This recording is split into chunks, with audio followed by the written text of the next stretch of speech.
Hello friends, it's entertainment world. Here it is ঋষি সুলাইমান। অভিনেত্রী ঋষি সুলাইমান দীর্ঘদিন থেকেই বাংলা নাটকে অভিনয় করছেন।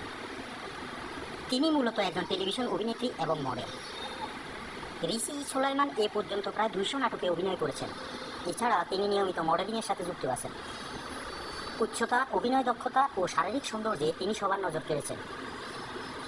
ঋষি সুলাইমান অভিনীত জনপ্রিয় নাটকগুলো হলো আবেগ, যৌতুকের কৌতুক, সোনার ময়না পাখি, শুকতারা, ফুচকা বিলাস, সাতকাহন, রুবি রায়, পিপাসা, বীরপুরুষ বশীকরণ, অন্তরে বৈরাগী, একজন এসেছিল, লোডশেডিং, অপেক্ষার বৃষ্টি, অনলাইন.com, যেতে পারি কিন্তু কেন যাব, সুখের বইটা, আলো ছায়ায়, এই দিনের অপেক্ষায়, দুজনে দেখা হলো, ইত্যাদি। এই ভিডিওতে ঋষি সুলাইমানের বেশ কিছু গুরুত্বপূর্ণ এবং আনন্দঘন মুহূর্ত ও ভিডিও দেওয়া আছে। ভিডিওটি উপভোগ করুন এবং চ্যানেলটি সাবস্ক্রাইব করে আমাদের সাথেই থাকুন। ধন্যবাদ।